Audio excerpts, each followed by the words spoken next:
Hello, and welcome back to Terror Tales of LA, the podcast. I'm your host, Adri Diaz. And I'm your other host, Quentin Ridings. Guys, we have a very special episode, one that we've never really kind of had before. We were very inspired. We watched the new movie that just came out, Heretic, with Hugh Grant.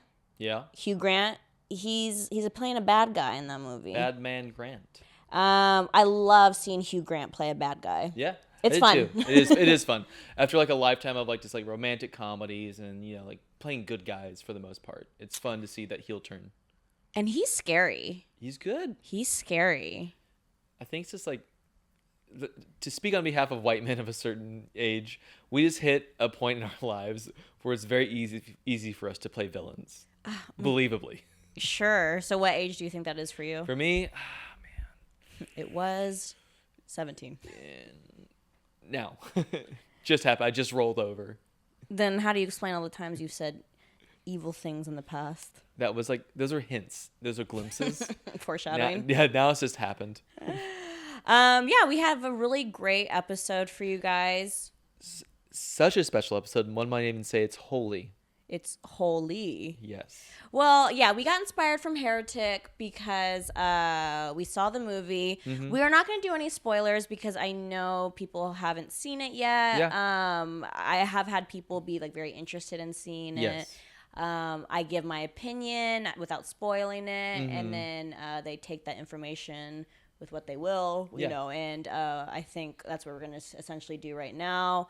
And then if you don't even want to hear that, if you want to go in with no preconceived notions in your head of like what you want this movie to be, skip in like 6 minutes. That's how long I'm gonna predict how long we're talking about it. But I really wanted to like this movie. I was very excited. I heard it was very scary. I liked the idea of it. And again, who doesn't want to see Hugh Grant be a bad boy? Yeah. You know? And I really liked the girl that was in it. Both the actresses were really good, the two girls who played the Mormons. That one girl's from Yellow Jackets. Sophie Thatcher. She's so good. Yeah. Love her. But yeah, if you guys don't know what it is, it's essentially... if you want to explain it. Two members of the Church of Latter-day Saints. Two little Mormons. Are on Cute Mormons. Are on their mission, trying to spread the word as they do. And they stumble. And once they stumble upon a house of a man who professed interest, because like they don't just go to like random people's homes. Like there tends to be like a request for like literature and then maybe like a follow-up visit. So they're following up with this man who like it said he was curious. Yeah. And that man be Hugh Grant. Bad Man. Bad So man. he lures them in to then challenge them to a battle of wits and and logic. Yes. Like a sexy Ben Shapiro. You always call Ben Shapiro sexy, and you gotta stop doing that. I do not. I'm saying Hugh Grant is the sexy one. Ladies, come in. I challenge you to debate. What about all these other religions? Yeah. So the first half really good. Do you agree? Yeah, actually, and I will say this: the acting Phenomenal throughout. Yes. It's the plot we don't love. The It story. just got really complicated, and you described it in the most perfect way. Like after you saw it, you were like, this is a movie that I could see like a dumb bro being like, whoa, that movie's so smart. Yes. You know? It can feel like wordy, and like some of the ideas that they're tackling feel like intelligent to someone who like maybe isn't as well read or hasn't had like a big life experience. Like if you're like 19 and you're just starting to smoke weed. Yeah. And you're like, and you go just walk into this new A24 movie, with your frat brothers, and you come away a changed man. Yes, exactly. I think also too, we had mentioned like if this movie came out in the 90s, I think it would have been really, really exceptional. Yeah, it just feels like it's just dated now. I would say they're having conversations that just don't feel like hold much weight in our culture anymore. No. It's like I just don't think being Christian really factors into most of our day-to-day lives. Or religious because they're Mormon. Well, this is America. Uh-oh. Oh, So they say, no. we're a Christian nation. Oh, no. And Your also- evil starts Right now. Well, also because like Mormonism is like a sect. It considers itself a sect of Christianity. Sure. So, I guess, yeah. No, like you're right. where Jesus is a part of it, except like Jewish people came over to America Yeah. on boats in like the 1600s or 1500s or something. I don't know. I haven't watched enough South Park to really Yeah. to really know. You get all the info. Or Yeah. speaking of our mutual like appreciation of like musical theater, the Book of Mormon, made by the guys who made South Park. Right, exactly. They actually I did go see through a Book lot. of Mormon, not on Broadway, but in LA, and it was really, really good. I mean, they've always It was really fun. Not to like weirdly sing their praises, but like the South Park guys really have an ear for musical theater. Yeah. Like you can tell like they are just genuine fans of it. Right. Because anytime like, in the show they would do songs, it's like they were like show tunes. It's like they're good. Yeah, exactly. Yeah, so for me, it just got like really overly complicated. I really like the idea of like, oh, like there's these two doors and he's like challenging them. Like one door, he's like, the only way you can escape this house is going through one of these doors. And one of the doors says belief and one of the other ones says disbelief. So you have to choose like which door to go through and like, Based on like an argument. based on an argument. And I wish they just, without spoiling, I just wish they stayed more time on that. Yeah. Like maybe if that moment was a little more dire, I was more interested in that because once they went through the door, I was kind of like, I don't care about any of this. It was kind of let down. And I would say a big problem in the movie is it falls into the trap of like, it's all telling and not showing. It's so much talking. Oh my God, they want to shut the fuck up. Which is fine from like a genuine, like if you wanted to watch a debate, but this is a movie, and ultimately movies are driven by plot. Yes. And like character and like action. You want to see things happen, and I think my biggest flaw with the movie is not enough happens. Not enough happens, and I just still like was questioning what does Hugh Grant, the character, want out of this. Like, I still kind of didn't understand. Does he like want to like be proven wrong, or does he want to prove them wrong? Does he he wants to like blow the minds of two 20-year-olds? Literally. Which that feels like the truest thing. Like I totally believe a white older dude in his 50s would love to impress two young women, like hot women in their 20s, with his brilliant arguments. That's every Honestly, guys. That's now all I their get dreams. this movie. That's all their dreams.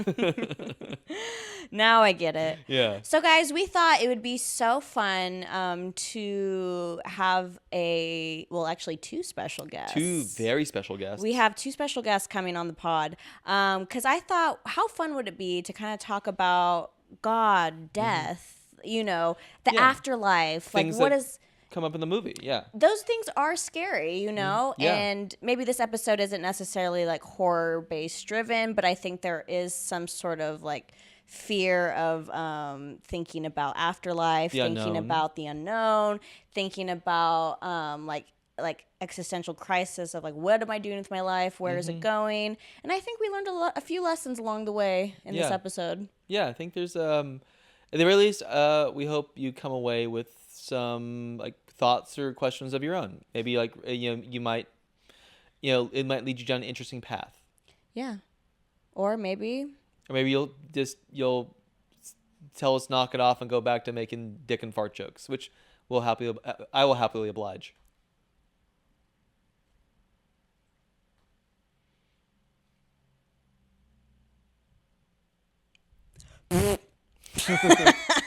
All right, here's. Okay.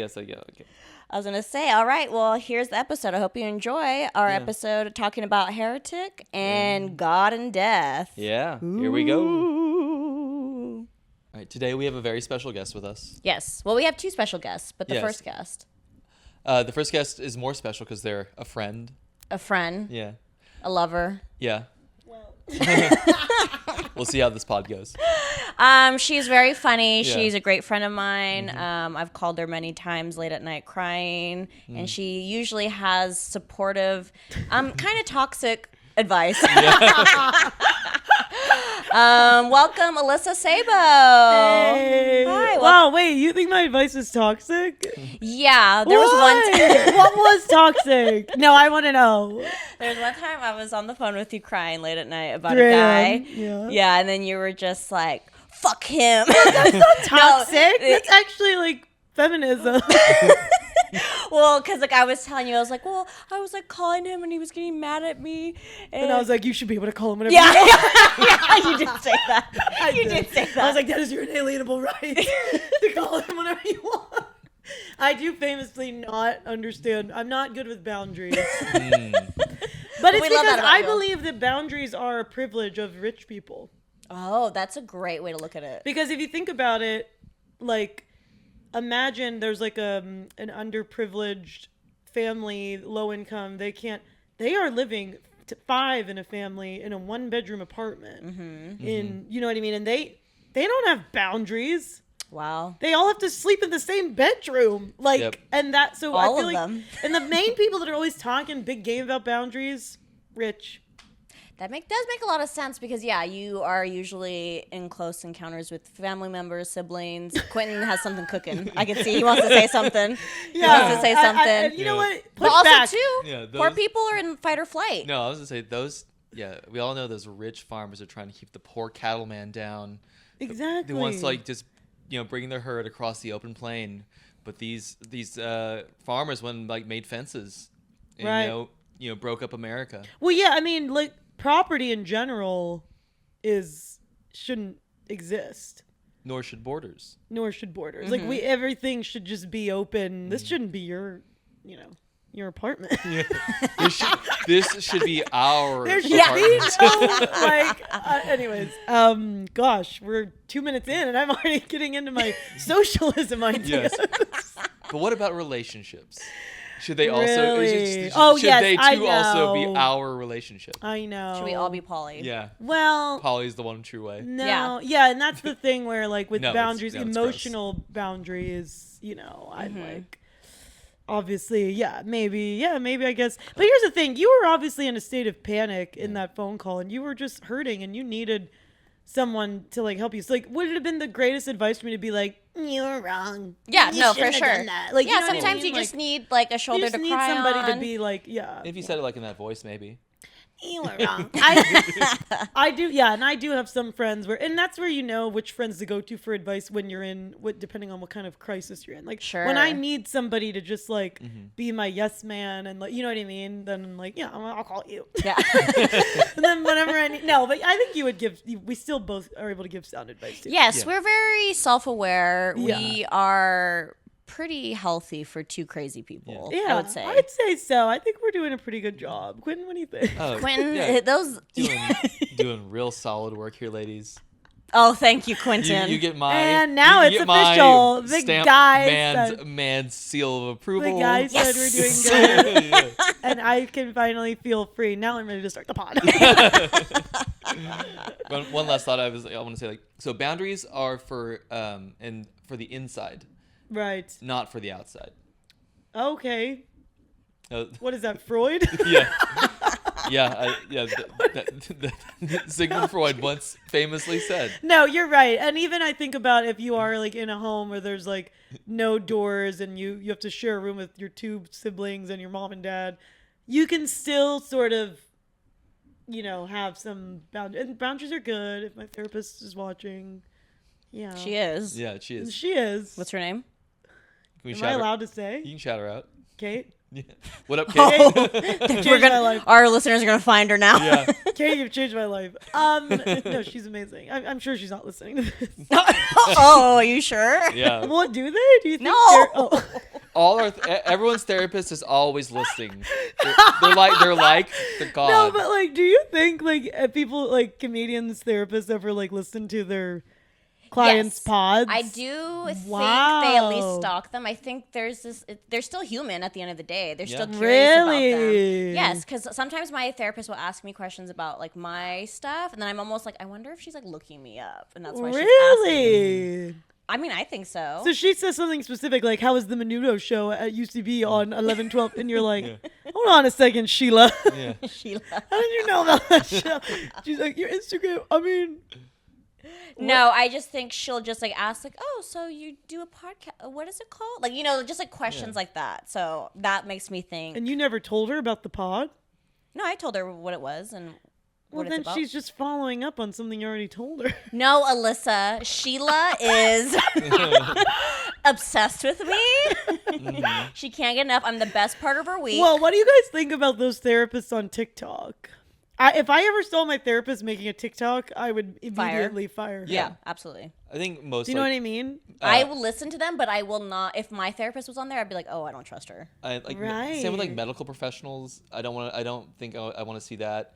I think some jobs don't need to be so forward facing. Right. I don't need a 30-second clip of you like breaking it down for me. I would just or being like 10 craziest moments in the ER. Yeah. Doctor reacts to how medical like Chicago MD like what errors they made in this last episode. I don't want to see that's actually kind of funny. I do. I was about to say. I was literally about to say. Throw that. Those thumbnails catch my eye immediately. Like doctor reacting to crazy plastic surgery. I'm always like, oh, I gotta see. That is interesting though. That like, especially with doctors doing that, I'm like, how much more money do you need? But it's probably not about the money thing. It's probably just about the love for the game. Yeah. Because doctors make a lot of money. You know what I mean? Yeah. Whereas I could see why like someone who works at CVS would want to be like 10 moments in CVS. That is questionable because doctors are supposed to be super busy. So when do they have time to make these videos? Yeah. Maybe they are retired or fired. Or not that good of a doctor. Retired or fired. Mm-hmm. Maybe. Or they're... That's interesting. They're just like, like... ego driven like so many people in entertainment. Right. Like I mean doctors obviously don't have the best rap for that as well. Like a lot of egos in the medicine field. Speaking of doctors and medical like you don't like that transition? Yeah. And like love of boundaries. Talking about going to the other side. I know my Touching the veil. boundary for being alive was crossed. I was like, I have a boundary of being alive, and this was broken because I died.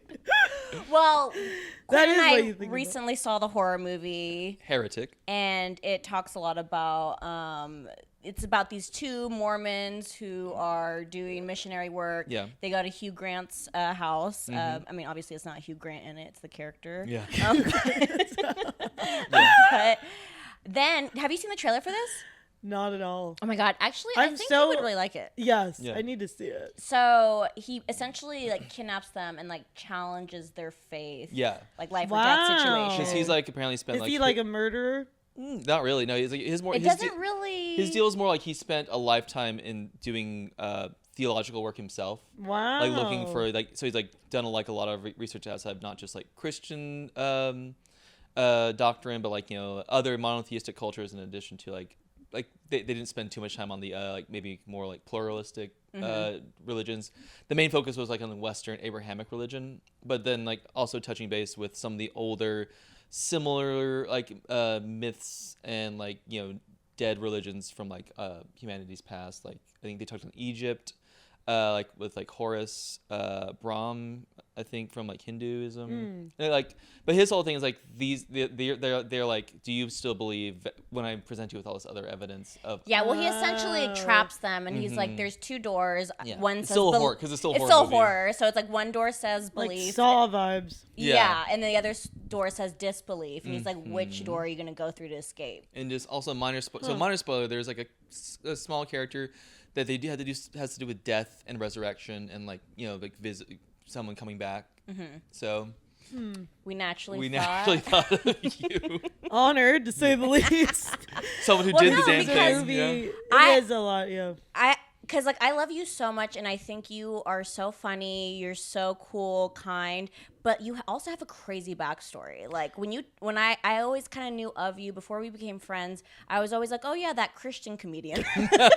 I didn't even know that you like weren't. I think you had done so many characters or like content where I thought that you were like Christian, and that did resonate with me because I used to be Christian. Yeah. And then we talked about it, and then we could get into that soon. But then I was like, oh, Alyssa has this crazy backstory, and it did make me think of the movie. And I was like, we gotta get Alyssa on this ep and talk about it a little bit.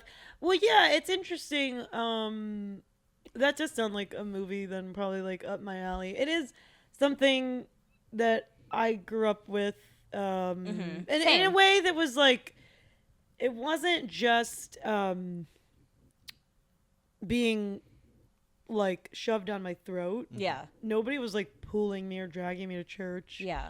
it was a very like conscious thing. That was a very real relationship that I had with God. Yeah. That I still have. Yeah. That kind of like dynamic that I had as a young girl, that I was always like struggled with a lot of anxiety and OCD and things like that. And I took so much solace in the aspect of God and like prayer and journaling and things like that, which are great tools, like meditation and like understanding that like there's some things are out of your control. Like these are all like great, healthy things.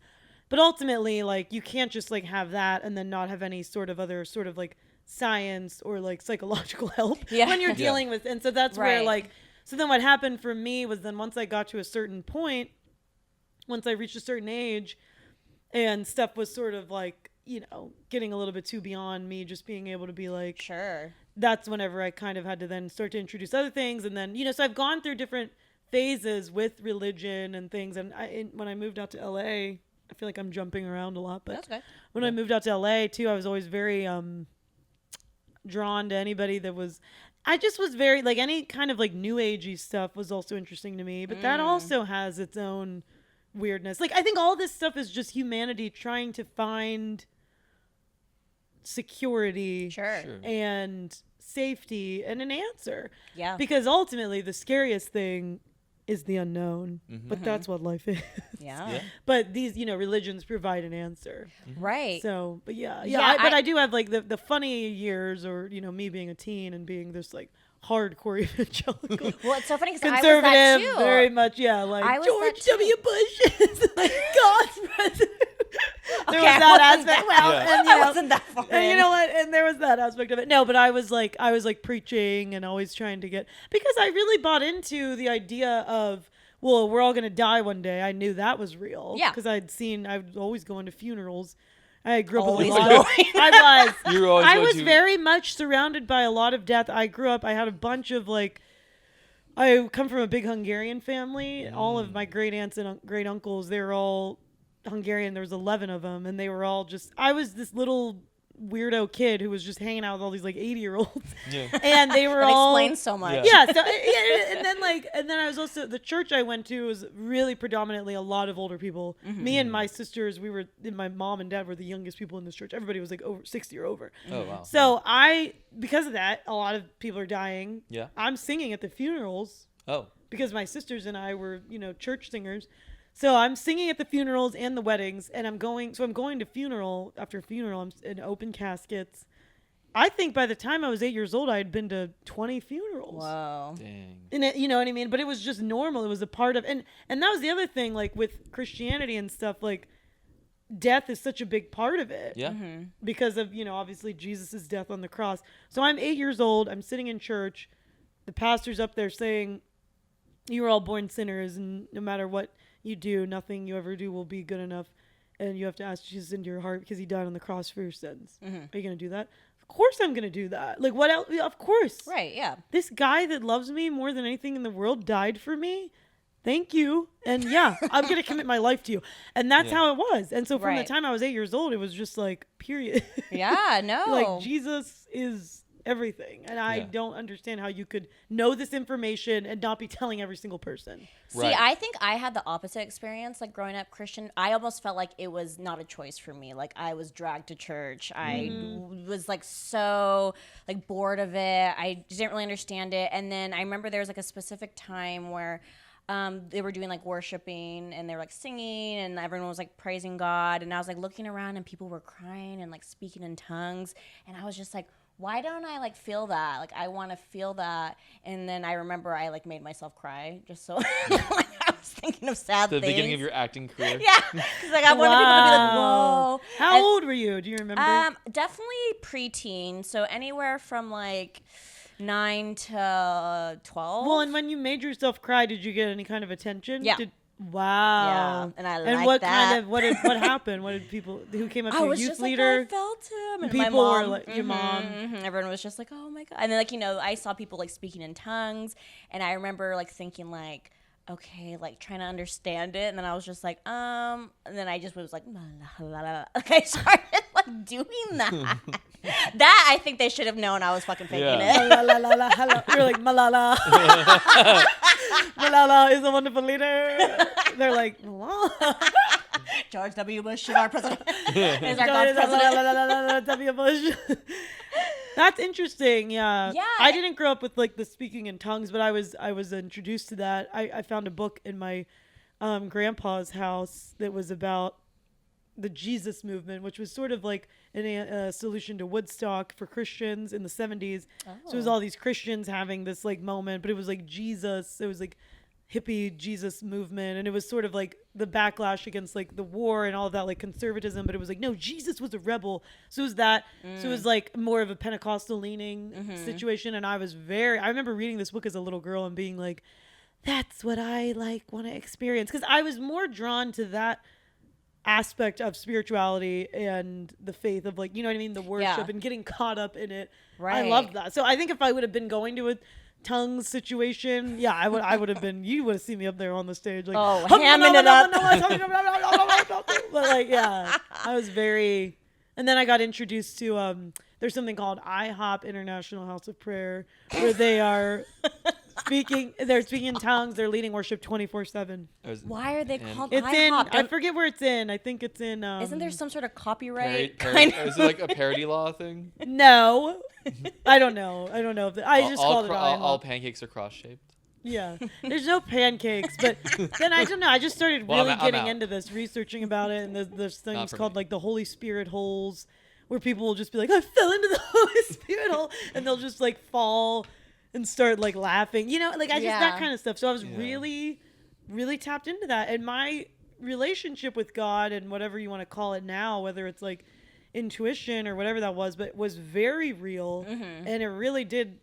In a lot of ways, I still don't really know what to make of this, but then when I had my near-death experience, it was very connected to God told me where to go. Like I used to be like that. I would say stuff like that. Right. God told me this, and it was normally right. Interesting. And that's why it's like interesting. I don't know. And you know, people nowadays that are atheists or whatever, when I talk to them about it, and I'm like, well, what do you think about that? Because I would consider myself like, you know, I'm like a curious person. I'm spiritual, but I don't know, and I don't want. And you're self-aware. Yeah. So, but I'm like, what do you think about that? And they're like, oh, well, that was your intuition, and there's something in the human body that is just like, it wants you to survive, so your body's gonna do whatever to get you to survive.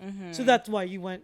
But the story was so weird because it was like, I had applied for this scholarship, mission. I wanted to be a missionary. Right. And you apply for this big thing. It's like a very coveted thing that only like 3 students at college get. And I applied and I got it. Wow. And it was like they give you a bunch of money where you could go to any country and like start kind of getting your mission going. Yeah. And I was like so excited. I was going to go to Costa Rica. That's why I was a Spanish major. I wanted to. Oh yeah, I forgot about that. Alyssa knows more Spanish than me. I wanted to open an orphanage in Costa Rica. Yeah. And I get this opportunity, and the moment I get it, I just start to feel this isn't right.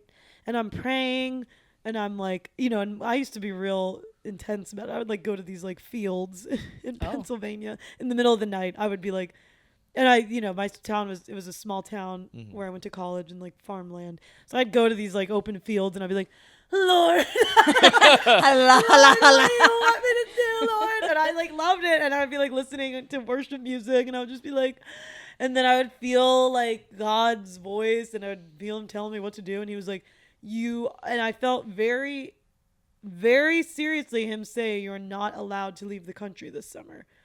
So I went to the admissions board or whatever, the people in charge of it, and I was like, hey, I got to return this. Like, thank you for the opportunity, but God said I'm not allowed to leave the country. And they were like, God said what? You know, they're like, nobody's ever turned this down. This is like a very coveted like moment. And I was like, sorry. God said I wasn't. And they were like, okay. And then the next thing I know, I'm like, well, where do you want me to go, Lord? And it was like, I want you to go to Dallas. And I was like, Dallas? Okay, Lord, cease it. Okay. I have a question. I do have a question. When you're saying like God was telling you like go to Dallas, it's like, did you hear a voice? Was it just like a feeling? I heard a voice when he told me. So when he told me what happened was like I got sick over it. Right. And also obviously the health things were going on. It was probably all related. Who knows? Maybe I was going crazy. But I remember I had a fever and I was sick and I was just like, what do you want me to do, Lord? I'm laying on my bedroom floor and I'm just like, what do you want me to do? I'm like torn up about it. And I got quiet for a moment and I heard, it's okay. You don't have to go. Because I was like feeling like, is this Satan trying to stop me from doing your work? Like, you know what I mean? And I felt that, and I felt that my fever broke. And in that moment, I said, okay. And I felt a peace where I felt like, okay, I don't have to go. I'm not supposed to go. And this was before you knew you were like sick? Yeah, okay, I didn't know anything was wrong with me. Then I get online, and I'm like, I just typed in like internship, like Spanish internships USA or something. And the first thing that came up was some random like Dallas thing. And I was like, Dallas it is. And that was a feeling. That was a feeling of like, go to Dallas. Yeah. So I applied, got that, and then I had to like raise money for that, you know. And then that was it. And then I remember like right before going to this trip to Dallas, I was feeling weird and I didn't know what was wrong with me. And I tried to cancel it. And the lady that was in charge, she was like, no, you can't cancel. Like, it was like kind of funny that she was like, no, you got to come. And I was like, I don't feel good, lady. Lady. Yeah. She was like, you got to come. And I was like, okay. You know, and then I was like, and then about 3 days into my trip, that's when everything went downhill. And then next thing I know, I go to the doctor and they're just like, oh my gosh, you're in complete liver failure. They put me in a coma. 2 weeks later, I wake up, I have a new liver. We had no idea. What do you mean they put you in a coma? Well, they put me in a medically induced coma, yeah. Oh, okay. And then when I woke up from the coma and everything was sort of like being revealed and I'm like, I'm in Dallas and I got my liver here. Like, you know what I mean? Then I started to think about all this stuff and I'm like, huh, interesting. If I would have been in Costa Rica, I would have been a goner. Sure. And also, if I would have stayed in Pennsylvania, randomly, like the big hospital in Pennsylvania that I would have gone to, the closest one to me, their transplant unit was shut down because they had transplanted a kidney with hepatitis or something like that. Oh so that was kind of interesting. Like, you know what I mean? Yeah. And that really, I remember when I learned all of that, I was like, wow. And that was kind of like a powerful, weird thing that I am not going to sit here and say like it was God or it wasn't. Like, I don't know. It was just like, that was my experience at that time. And I'm really grateful that like I was able to, you know, but then people in the same breath will say, well, why did God give you that bad liver? And they do say it in an Elvis impression. Yeah. And to that I say, I don't know, mama. I don't know why I got this bad liver. Before we, because I do want to ask you questions if it's okay about like what you kind of experienced in that coma. Like Quentin, I don't think we really heard from you much. Like, what is your kind of relationship with God and like your backstory, if there is any? I know you kind of have like a little funny story when it comes to that. Yeah, I guess I do. I guess I do. Yeah, like because I was out pretty fast on Christianity. Was your parents like Christian? Why? They were more like we moved to like the Austin, Texas area when I was like barely 2 years old. And back then, like, we were like, it was a suburb of Austin, a place called Round Rock, and it was pretty small. So like naturally, the best place for like community is like was the church, and they're like religious but not religious kind of thing. Like it's like a thing to do. They do, I think I've talked to them. They do kind of still believe, but it's like doesn't really factor into like to the day-to-day like decision making. Right. Not like they're not usually reading the Bible or anything like that. So like they're like just like vaguely Christian. Yeah, it is good community. But they also like so we had the community, which was nice. But like pretty early on, like they always kind of gave me free reign to like read and like to explore like things like from as the minute I could do it. That's great. And I was always pretty fascinated by like nature, animals, and dinosaurs and stuff from like the jump. And so around like 5 years old, I kind of like told my mom like I don't believe in this. 5. Yeah. Okay, smarty pants. Yeah. She's like telling me, he's like, oh, I don't, because like she's like, I don't believe like Noah and everything. I don't think that has like. Noah, you got hung up on Noah. Yeah, and it's like, I believe in the Big Bang, and so, 5 years old. Yeah, and so wow. And so they kind of let me do that. It was weird because we stopped going to we still went to church for a few more years, And I would just because that was just what you did, and you hung out there. I love that you were just so smart. At 5 years old, I was like, Noah and the sharks, and I think that's awesome. Like, I just totally bought into it. I was like, dinosaurs ain't real. Yeah, same. I remember someone asking me, like, who wasn't Christian, they're like, well, how do you explain fossils? How do you explain dinosaurs? And I was like, the devil. Yeah. The devil put it there. This sneaky fucker is just going around bearing bones to mess with you. Wow. But also to speak to Adrian's experience, like I definitely have been in a church, and I do remember just like looking up and like like kind of like waiting around for like because like I'm like reading the Bible, it's like man, God was a fucking chatty Cathy back then talking to everybody, and I'm like we're all sitting here and like apparently none of us have heard directly from him in quite some time. I'm like, are we doing something wrong?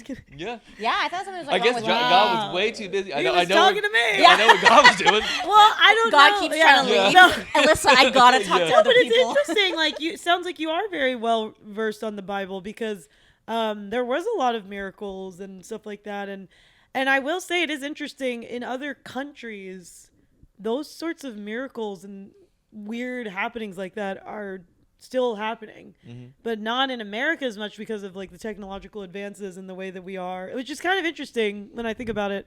That stuff, like those like demonic possessions and things like that are very rampant in these like third world countries. And then there's it's just weird. I don't know. I don't know, but also, you know what? Maybe that information is like skewed. Maybe that's like skewed information. That's like Christian propaganda. I'd have to check in on that. But it's interesting you were reading the Bible and kind of like you were gathering all that as a 5-year-old. Because the first thing that the Bible did for me was like it cured my anxiety. Because I started reading scripture and I thought it was so beautiful and like poetic, and it really just spoke to me, and then I felt this like overwhelming sense of peace that like someone's taking care of me and I'm gonna be okay, and then I can let go of some of that, and then also all of my OCD and that rage was just like channeled into like obsessive journaling, which like, and when I share my journal entries online every now and then. I haven't done it in a while, but like when I do look at those, it's like it's a mental health situation. It's a mental health. But it's very funny. But yeah, for you though, to kind of see that,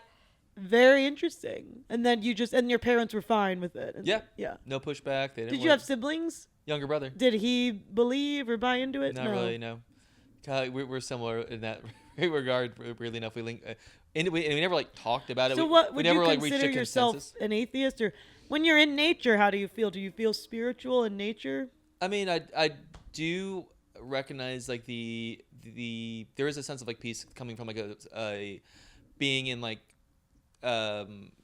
places like nature, but also like in crowds. I've like just being around like lots of people too. Like I do. Oh wow. Can feel like a sense of peace and like just being like feeling a part of a bigger whole. Like Wow, that is cool that brings you peace. Yeah, like I understand. Like it's like where it's like it's nice to recognize, because we live in such especially in American like individualist culture. Right. I think we lose sense of community very often. I think a lot of people are very sad. Oh yeah. Without realizing, because like, we lived in like this kind of like the word I've come across is like an atomized time.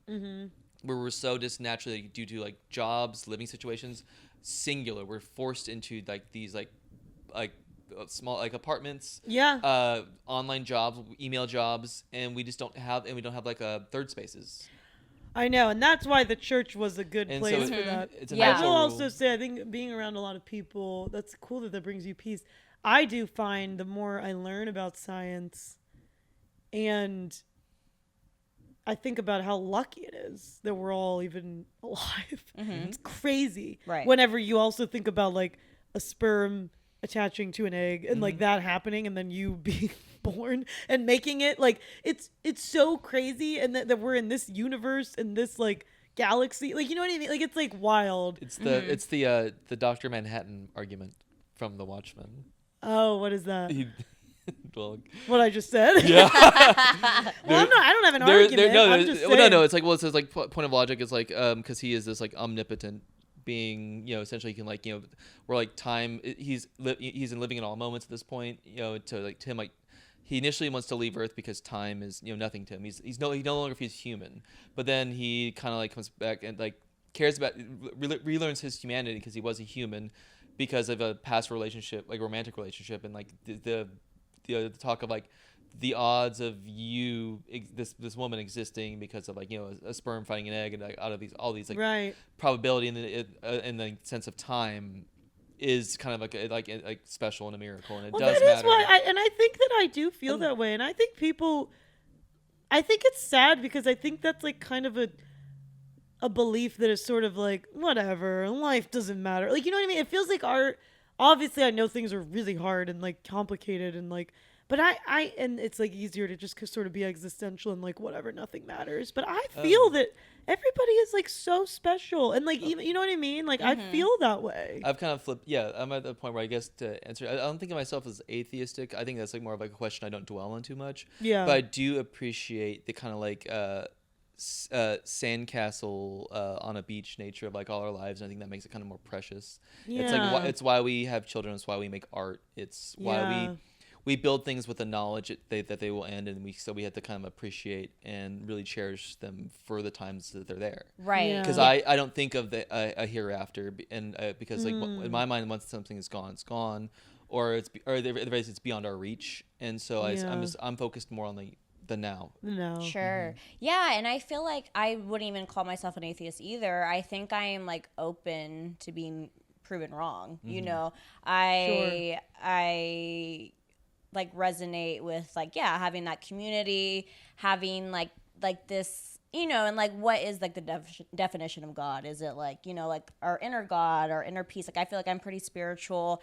I think, you know, I believe in like manifesting, and that's like a form of prayer, things like that. So I'm open to all, but I don't know if I can really say like, oh, for me at least, like that, like there is this one dude in the sky. Right. Well, it's good. And it's also nice to have like, maybe that's also why we gravitate towards each other, because I don't even know if we've ever talked about this kind of stuff, but I always feel more comfortable around people that are more soulful. Sure. And like aware and like just have more of an understanding. And normally that comes with people that have been through stuff. Mm-hmm.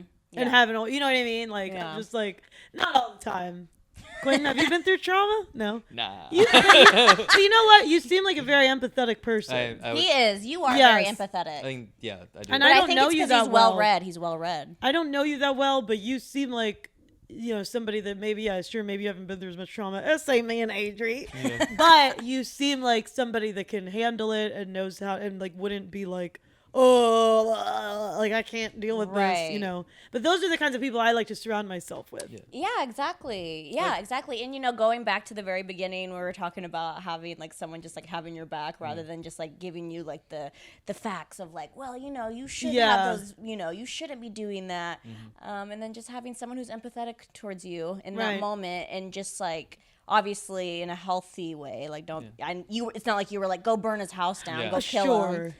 But well, you know, maybe you did. Well, no, but it is true. Like it is like, and the most amazing thing that is what everybody with like what meditation is, and the best way to sort of also like ground yourself is to really focus on the now. That's like the key. To focus on the now, because obviously when we're thinking about the past, we're depressed. We're thinking about the future. We're anxious. Right. Blah, blah, blah. And it's like, if you just can get in touch with the now and like, you know, but obviously the careers that we're in and like living in LA, it's a very vapid, tough place to be. And so it's hard to do that, but I wouldn't want to be anywhere else. Sure. Yeah. I mean, that's exactly how I feel. You know what I mean? I'm like, I agree. There's your pros and cons everywhere, but I think maybe the pros outweigh the cons for me, at least a little bit more in LA. Because more than anything, I love being around like artists and people that have just like an open mindset, and you're gonna find more of that. You're gonna find more weirdos. You also will find some weirdos, and then you're gonna find people that are just like so obsessed with like career and like don't have like a personality outside of that. You can just like kind of steer clear. Okay, so whenever you were in your near-death experience, I was really fascinated by this. What did you kind of like see? What did you feel? Because you kind of were on the other side. You kind of were like Jesus. It was, I was Jesus. I'm Jesus. No, I'm not. Both banging bods. Yeah. Banging bods, you and Jesus. Yep. Lovely, like long brown hair.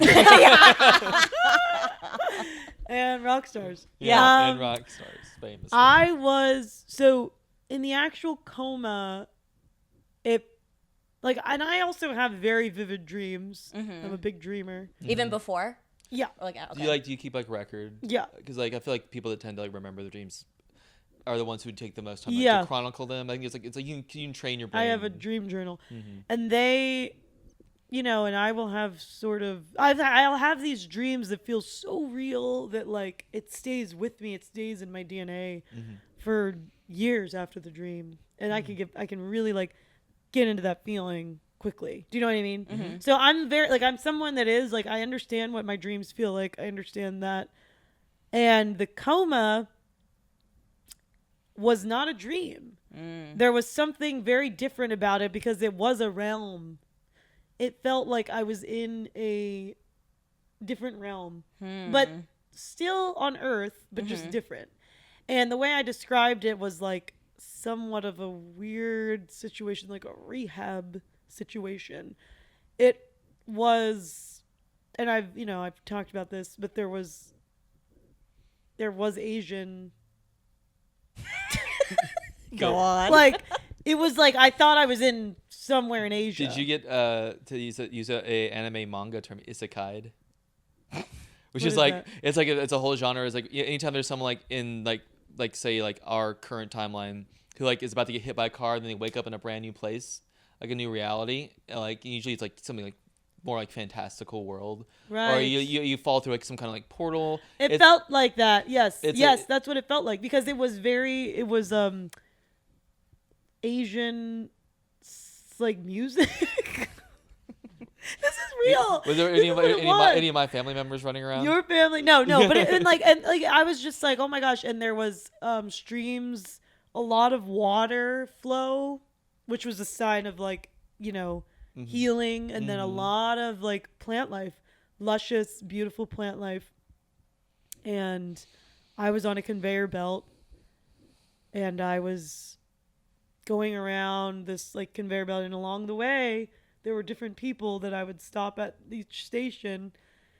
And there was one woman that was sort of, I didn't like her. I didn't like what she was doing to me. She was being rough with me, and it didn't feel good being around her. And I would always, right before she was about to do something to me, like wrap me up in a way where I couldn't get out of it, and some kind of decision was going to be made where I couldn't say no, like, and like right before she was about to do the final thing, I would say no. And then she would be really frustrated, and she would go, ugh. And then she would send me off, and then I would go to the next station. And the next station were these men that were... Uh-oh. What race were they? They were Latino. Uh-oh. What race were they? Yeah. Well, and I don't know if that, because I was doing a mission, and I was working with, like, Latinos, so I don't know. But, and then they were, and I felt comfortable with them. Yeah. They were, like, protecting me. Yeah. I mean, this was, and then and then they would send me off, and I kept going, and then I'll go back to this woman, and then it was this, like. You're making comas woke now. Yeah, isn't that funny? I don't know. Like, that was just sort of. Not my coma. It was very, Trump will fix my coma. Yeah, fix my coma. Oh, and the border. No. And there's no borders in coma land. They're coming into our comas now. They're coming into our coma. These Mexicans, they're coming into our comas. Wait, that's a good trope. They're giving us bad dreams. They're wrapping you in blankets. They're playing the music too loud. And the music would be too loud. And I would be like, turn it down. And they would turn it down. And I would say, that's good. So that was happening. And then, ultimately, when I was, there for 2 weeks or about 11 days. Mm-hmm. And when I came to and they took me off. Oh, wait, can I ask real quick? Did it feel like it was like 11 days worth of like experience, or it felt like a minute? That's what I was going to say. No, it felt like probably 3 days. Okay. Probably 3 days. Whoa. And I said, kind of a long time. Like when I woke up, I was like, and obviously I couldn't speak for a while when I first woke up. Mm-hmm. But I remember very vividly seeing my mother when I came to, and she was, surrounded with light, like just this glowing light was on her. And I didn't obviously have my contacts in, and I have really bad vision. And nobody was like, as soon as I wake up from the coma, they're not putting your glasses on. Quick, glasses, stat. I didn't even know where they were. I also was like glad that someone took my contacts out. Like, you know what I mean? All that stuff. I'm like, And so I came to, but I saw her clear as day. Covered in this light, this beautiful light. And my mom is just like an angel. She's a beautiful, really like empathetic, loving, just one of the most loving people I've ever known. And so, and the other thing I forgot to say is like, I was with my grandpa. Oh, in the coma. Okay, in the coma. Okay. He was there right before I kind of came to, and he comforted me. And it wasn't really him. It didn't look like him, but it was him. Yeah. It didn't look like him. He didn't have a body. But it was like him. I knew it was him. Yeah. And I was like, am I going to die? What is going on? Is he passed? He's passed, yeah. Oh, okay. And he was a Southern Baptist preacher. And I'm like, what's God like? Am I going to die? Where am I? Am I in heaven? What is this? You know, and he was like, oh, don't worry about any of that. Like, you're not going to die. Your mom still needs you. Which is very like what my grandpa would say. Like, no, your mom needs you, you know. And then he said, and all this stuff, you know, God just is like loves everybody so much, and that's all that matters. And then I came to, and that was all that I could think about. And that's and then my journey, like kind of more leaning away of the evangelicalism started, because I was like, well, I think we got a little mixed up. And and then I'm like, if all these people are like really scared of the church and really hurt, I don't think that's God. Right. Because this is love. And right. that is like what it is, you know, right. and that's so, I know that's such a cliche thing to say, no, but that's what was my experience. And then I remember waking up, and I just felt all I wanted to do was let everybody know how much I loved them. Oh. That was like all that mattered to me, was that they knew that how much they meant to me. And that's still how I feel. Yeah. You know, I think that has never left me. Sure. And I was always a little more of like a positive person in general, but you know, that's why it is hard. I think being this, like, I'm like a younger person who's had this weird near-death experience, and like, I don't always get in with the way that, you know, people our age are talking about things, because I'm like, it's all a gift. Yeah.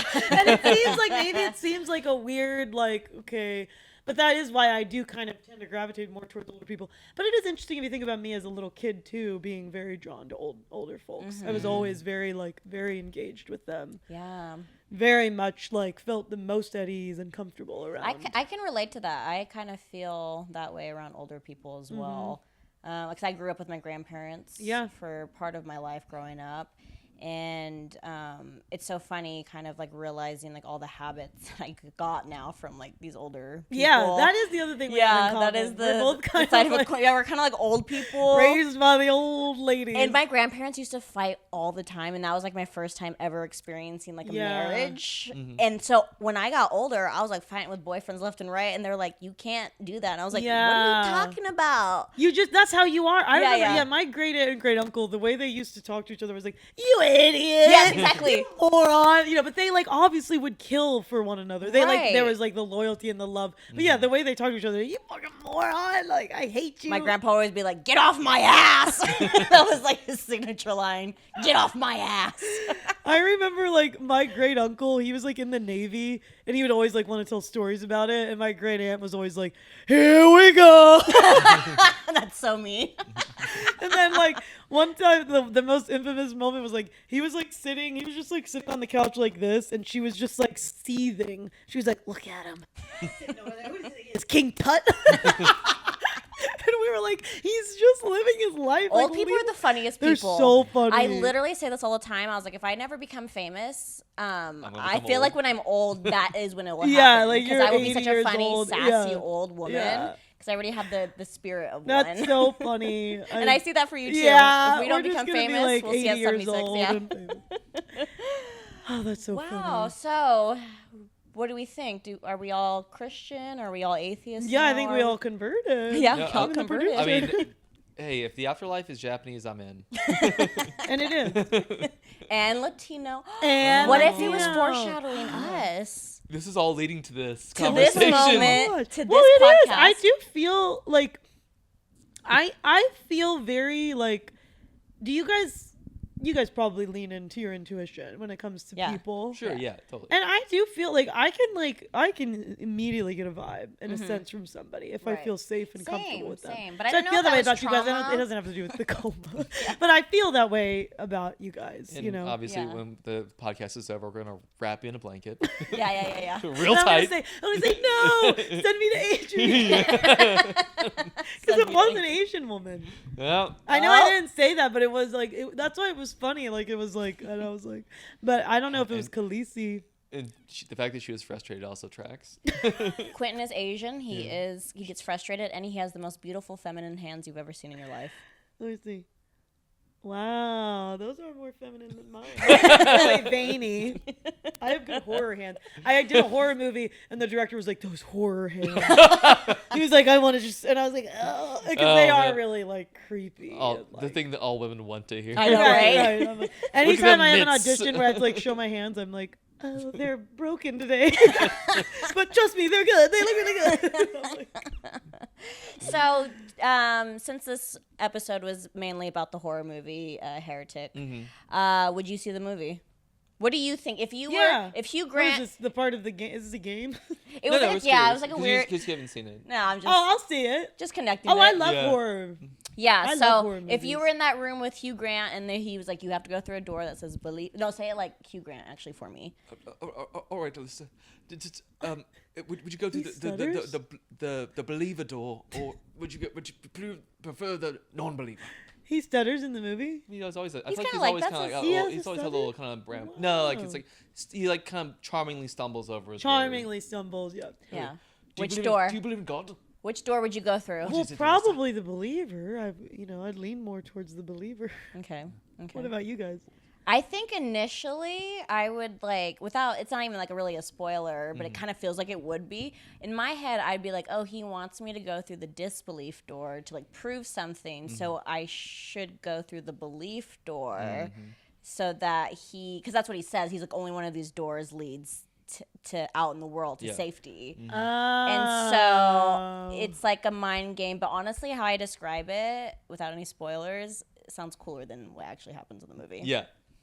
But I think it's a good movie. I think it was really fun. The first half was really good. Did you guys see it together? Well, it's so funny. We saw it. We were planning on seeing it together, but I had to go do something later that day. I had to go coach improv. Yeah. And so we were already at Universal, and I was like, well, I'm going to see, because we already had tickets. Oh, with our right, AMC you stuff saw at it 7, alone. and then I saw it alone. And then my friends and him, well, you're my friend too, but like my friends were like, where's Adrienne? Like, oh, she has to see it early because now she has to leave early. So, yeah. I got to see it. I'll see it. I'm a big movie head. Big movie. You are a big movie head. I love movies, yeah. I'll see anything. Well, Alyssa, I feel like you did such a great job interacting with us. It's almost like you could be our third host for our next guest. We have another guest. Oh, right, sorry, coming. I have to go. I actually I have to go. You have to go? Yeah. Where do you have to go? I have to go to church. At night? Midnight mass. It's 9 p.m. Christmas Eve service. Yeah. Christmas Eve in November? Well, I'm going to be planning for the Christmas Eve service. Yeah. Oh. I'm setting up the decorations. I'm like Melania Trump. Yeah. You're gonna be playing Jesus as always. Yeah, as always. I'll be The bod playing is bodying like Yeah. he Yeah. says. The baby body too. The hot baby body. This is what I'm gonna be up to. But thank you so much for having me. Oh, that's so sad. I really was hoping you could And I know help you us guys, yeah, interview. because I know that I know there's still a couple more minutes left, but I gotta go. I get it. You gotta go be Jesus in that Right. parade. Yeah. Yeah. Well. All right. Well, we'll see you. See you guys later. Oh, okay. All right. Oh, okay. Bye. It's so unfortunate that Alyssa left because oh, there she is. I was gonna say because I wanted to do a family reunion. Alyssa didn't know that we were actually going to bring her cousin. So please welcome Alyssa's cousin. The microphone's right there. Oh, I have to talk into this. You do have to talk in this. Sorry. So what's your name? I'm so sorry. When the email chains that we exchanged, I kept calling you Alyssa's cousin. What is your actual name? My name's Marybeth. Marybeth. Oh my Yeah. God. I didn't know Alyssa wasn't gonna be here. I'm sorry. She Yeah. said she had to go to church. Yeah. Oh, that makes sense. Yeah. I know. I don't know what she probably talked about her near-death experience, but I just want to let y'all know I too had a near-death experience. You did, Marybeth? Wow. Yeah. I got run over by a shovel. A what? Shovel. A shovel? A shovel? Yeah, someone was driving a shovel. Like a shovel that you dig in the ground. Yeah. Like atop it, like a witch? It was like a situation where that someone was on a snowmobile situation, and the shovel was sort of like they were holding the shovel in a way. And I got run over. So you didn't get run over by the snowmobile? No, it was the shovel that got the shovel. The shovel got you. Yeah, so that was pretty hard for me. Wow. Yeah. And I know it wasn't as extreme as what happened to my cousin. Right. Yeah. So what did you experience when you had that near-death Well, experience? yeah, when the shovel kind of ran me over, and it was sort of like kind of a situation. Did you ever see Home Alone? Yeah. Kind of like a Marv situation. Like with the iron to the face? Yes, kind of like. So you just had a shovel imprint on your face? Yes. And then I was in a coma. You were in a coma too? Well, and I asked to be put into one. Yeah. They said you don't need to be in one. Yeah, the doctors at least didn't okay it. No, because they said, this big shovel imprint on your face, we'll have to, that'll heal, and there's really not much we can do. And I said, put me in the coma. Why did you want to be in a coma so bad? To be like your cousin? No, because I felt that that's sort of what was gonna, I felt, that's what I needed. That was what you needed? Look, if I'm being quite honest with you, I'm trying to get on the show NBC The Voice. Oh. Yeah. Are you trying to like kind of beef up your? Trying to beef up my story. Yeah. I see. Because the trauma stories always get straight to the audition room. Just the straight shovel story doesn't really hit as hard. Yeah, it turns out America is not like really too sympathetic about girls knocked down by man on snowmobile with shovel. Gets run over, but not by snowmobile, by shovel. I know, and it's and it's very rare. It is very rare. Exceedingly so. Yeah. So, I'm in this coma, and I did, and I said, put me in the coma for a couple days, and I think the doctors kind of forgot about me. So, I ended up being in the coma for about a year. Oh, so you was a bit were forgotten. In the coma. So yeah. they did. A bit of a forgotten situation. Oh, so no. did you wear the doctors down, and they were like, fine, and we'll put you in the coma. And have you ever seen Forgetting Sarah Marshall? Sure. Yeah. So the title is almost like Forgetting Marybeth was in the coma. I've never seen that movie. Okay. But, I feel like kind of that's what happened. Yeah. I see. So you don't want me asking, how old are you now? Oh, that's such a good question. You kind Gosh, I don't know. Yeah, you could be anywhere from 17 to 49. Yeah, you have this kind of like a haunted doll that came to life recently. Oh gosh, thank you so much. Yeah, like if someone take that as a compliment. Yeah, like someone made a wish on Annabelle and said, "I wish like she was a person and my friend." Yeah. So, Marybeth, you want to be on The Voice, so that means you're a singer? Yes. Oh, yes. I have a story to be told and story to share. Okay, yes, of course. The coma, and most of my songs are obviously about what's happened to me. My first hit song is, it's called "I Got Run Over by a Shovel on a Snowmobile." Is it to the tune of like Grandma got ran over by a reindeer? You would think. But do you want me to sing it for you? Yeah, we would love that, oh my actually. God, yes, thank you. And I don't have my guitar, but if I'm being honest, I can't play. But I do normally hold it there with me. Yeah. No, we're big fans of Anna Kendrick's Pitch Perfect series. So would you mind just doing an acapella? Well, yeah. Quentin is a big fan of that. He keeps trying to get me to watch it. I love acapella singing. Yes. It's my favorite. I got run over by a shovel today, and everybody's making fun of me today. So it's kind of a work in progress, but yeah, it's pretty somber, It's really beautiful. I thought I saw Quentin crying. Yeah, I did. I think I have other songs. The next one is called "They Forgot I Was in This Coma," so I've been in this coma for a year. Yeah, it goes like this.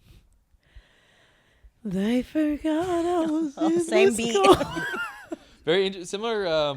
Similar to pentameter is the other one. Similar pentameter. I know. Yeah, I didn't know you studied music. I've never. Yeah. You're a musician. Yeah. I'm just. I dabble. Have you ever been in a coma? Then quit. Fingers crossed. One of these days, I hear good things. So then my next song. So it's about. Well, let me keep telling my story. So then, about a year goes by. Doctors forget, and then someone comes in. They say, "Oh, Marybeth, forgot. Wake me up." And the shovel mark is healed. That's great. Yeah. Did you notice it? No, I was gonna ask. It looks like you've done a pretty good job of you have a pretty naturally low hairline, which I think helps. Yeah, you do have a little forehead, don't you? Sorry. Oh, it just got a little smaller. Yeah, it did. You ever been to Turkey? Oh, Turkey is in Istanbul? Yeah. I forgot. Yes. I never, but seat of the former Ottoman Empire. Oh, right, the Ottomans. Oh, yes. I was saying no, because you have such a maybe you've got a little hair treatment or something. Oh, right. Fixed you right up. Well, I will be honest with you. When I was in the coma for a year, I did lose all my hair. Oh, really? I lost it all. How did but you not lose because it? not because of anything medical. Just that there was a nurse that came in. Now he was balding. And he was jealous? He was jealous, and he was shaving off my hair little by little. He did it very little by little every day. So no one would notice. No one would notice. I And then there's this poor young girl, old woman with a horseshoe pattern kind of baldness. Yeah, it's a bit of a situation like that. And so did he keep the hair? Did he make a wig or something for himself? Well, I would have done that in that situation. And I'll be honest with you, I don't know if he's still working there. Mm-hmm. I'd hope not. Yeah. Sounds like they never caught him. He's that large. Beware those with hair. And that's apparently. my third song. Oh, okay. Do you mind if we There hear it? was a nurse. Oh. This song is called "There Was a Nurse Who Stole My Hair" when I was in my coma. Let's hear it. There was a nurse who stole my hair when I was in a coma, and he took it. Wow, Oh, yeah. that was really And I'm good. not, and I'm giving you little kind of previews and teasers. Yeah. So It's a shame you weren't around for Vine. I think you would have done pretty well. must have slipped right through it. Yeah, that you have was in 2014. you have the ideal song linked for it. Okay, Wow, so I remember when vines used to be growing on trees. Yeah. Uh-huh. Did you stand up as well? I've dabbled. I'm also auditioning for AGT. Oh, So I got also AGT, for singing, right? For stand-up. For stand-up. Oh, for stand-up. Well, he just reminded me. Yeah. I see. Okay, got it. Yeah. Would you mind sharing maybe a joke or a witty observation? Oh, sure, yeah. What's dating like in LA? Well, You're not from LA, right? She flew No, all the way from right. Oh, Pennsylvania. this is your first experience. Yes, Pennsylvania. Yeah. Pennsylvania, but Turkey for the hair transplant. Yeah. Have y'all ever been so? Have y'all ever? And this is my camera. Right? Yeah, that's Right your there, camera, camera right right there. So Yeah. here's my observation. Mm-hmm.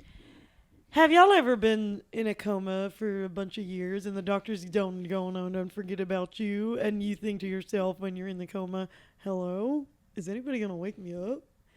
And then when you finally do wake up, you say, hello, can somebody put me back to sleep? Hey, that's good. I like that. It's a bit of a thinker. No, the joke is Hello? that she wakes up Yeah. and it sucks. So she wants to go back to sleep. And I love whenever my jokes need to be explained. Because So will you have someone explaining? Yeah. what I your do jokes actually. are? I was wondering if you would want to come on the road with me. As a joke interpreter. Like both of us, or Joke just one of interpreter. us? No, Just Adri. just as, Oh, as okay, a not joke him. interpreter. I'm not there. I didn't hear No, you. you didn't interpret it. I don't know if you Yeah. understood it. No, it went over my head. So, Adri, it's an opportunity of a lifetime, and Wow. Where do you plan on touring? predominantly Turkey. Oh, okay. Oh. Going back. Going back, yeah. Going I have back. some unfinished business. Oh. I met a man. Oh, so- is there, it- of course, of Yeah. course. It's always a man, Mm-hmm. of course. Okay. Please Yeah, tell us. So I met a man, and he said, and it wasn't romantic or anything like that, but he said, you should come back. That's it. To do what? Yeah. Oh, Well, wait, how did you meet the man? At like the hair transplant facility, or just well, out Quentin, out I was in Turkey. I wasn't just getting my hair transplanted. So you like out in the Sure, world? I was out and about. She's a woman with many I'm a layers. woman on the go. So while I was in Turkey, I was, and I'll be honest, yes, I kept saying, "Where are all the turkeys?" I like that one. And everybody kept saying to me, that's problematic. And I said, "What does that mean?" You missed that And part. I've been in a coma. You were in a for coma. 10 years, or I said 1 year, but felt like 10. Yeah. 10 years worth of culture happened Right. in that 1 year. Yeah. And and then I did see a turkey. Was the man there? Was the man a farmer or something? No, he was the bus driver. Oh. Okay. Yeah. So, and he looked a lot like you. He Oh, did. interesting. What exactly does Quentin have some Well, features? I have when it comes to men, I have dyslexia. Oh, okay. So I see men, I see their mouth on their eyes, I see their eyes on their mouth, and it's all jumbled up. It's a bit of a Picasso situation when I see men's faces. Okay. Oh. Because you're so entranced by them? Some might call it a gift. Is that a plus? Do you view it like as a benefit? Does it allow you to see like inner beauty more often? Are you less vain? Not a Shallow House situation. Oh, sorry. Have you seen Shallow we House? have Yes, we seen love Shallow I love the lessons. I wake up every day. Have you heard of Tony Robbins? Yeah, Mr. Banana Hands. Yeah, that's what they call him. Yes, they call him. He also had a classic. Oh, here she goes. Another song. No, I didn't have a song. I just. Oh, Sorry. He also had classic horror movie hands. Oh, it was something we talked it's about a prior, earlier. yeah. Oh, I wasn't With your there. cousin, I yeah, wasn't with your there. cousin. Yeah. Oh, her hands must be. My hands are very small. Okay. Yeah. I don't want to show you.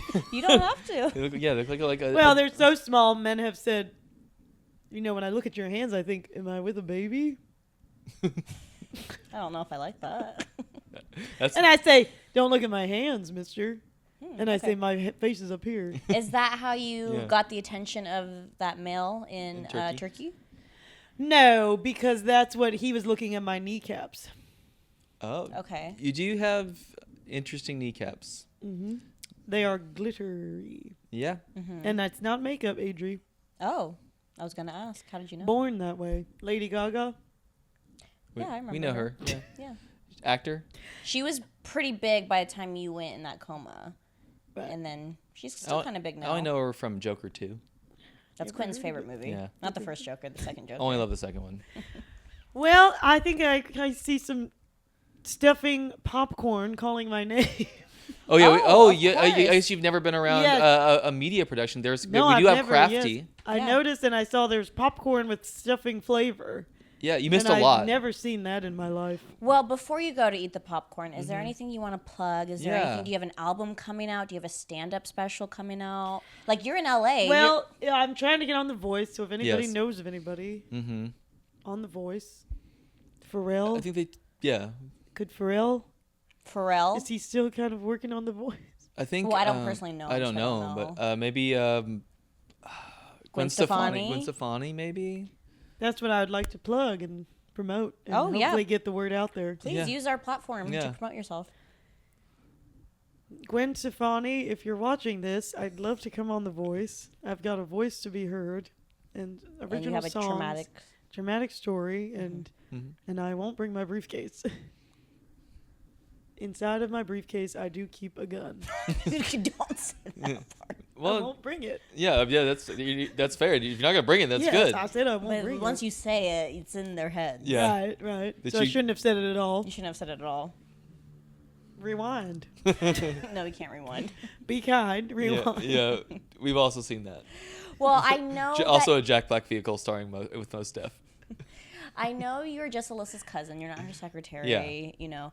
But do you know if there's anything Alyssa would want to plug? We Yeah. forgot to ask her before she left yeah, for church. Sure. I guess you could find her on Instagram Mm-hmm. at Alyssa_Sabo. Mm-hmm. And where can we find you on Instagram? Yeah. I'm always kind of over there. And so Yeah. What was that? I'm always over there. That's your Instagram handle? Yeah. I'm always over there. Any I have to make an Instagram. I just woke up from a coma. That's true. Yeah. That is true. Okay, and then anything else maybe you want to promote for Alyssa like or a live yourself? show or anything like that? You can catch Alyssa. I'll be there at the show. I'll be watching her December 11th, 8:30 p.m. at UCB. She's got a show, a sketch show. Nice. Are you going to be in the sketch show? Did she ask you to be a part of it? No, she didn't ask me because I know she says, when you come around, everybody says, who's your cousin? And I want to know her, and I want to be, I want to kind of be inside of her. They say that to Alyssa? Yeah, they say that about me. Well, I know, but to Alyssa. So they just like... And it hurts her. I guess it hurts her feelings, Yeah. I guess she's predominantly, mainly single. I see. Nobody's barking up her Tree. barks. Bark. Nobody's barking up her bark. And I hope that my voice is picking up. I know I've seemed to have gotten quieter. Well, you're tired. Yeah, you traveled a long Yeah. way to get here, and I really appreciate it You again. looking like pretty sleepy. Yeah. Do you need to go to bed? Yeah. You can go to You bed. go to bed. We'll be sure. We'll be sure to wake you up. Yeah. Yeah. If we forget, we're so sorry. Maybe set an alarm. Yeah.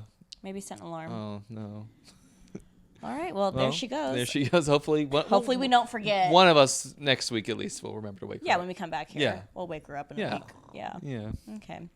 All right. Well, that's been our show. Yeah. Thank you, Alyssa, wherever you're at, playing Jesus in the parade. I hope it's going well. Marybeth, I know you're still asleep, but we are so happy to have you Thank here. you so much. Oh, she's honk shoeing. Oh, she sleeps singing. Even in dreams, she's composing. Oh, she even put the mic up while in slumber. This girl's gonna be a star. She's gonna be Mark a my star. word. So you guys saw her here first. Mm-hmm. All right. That's been our time. All right. Thank you so much. Thank you. See you next week. We'll see you next week. All right. Bye. Bye.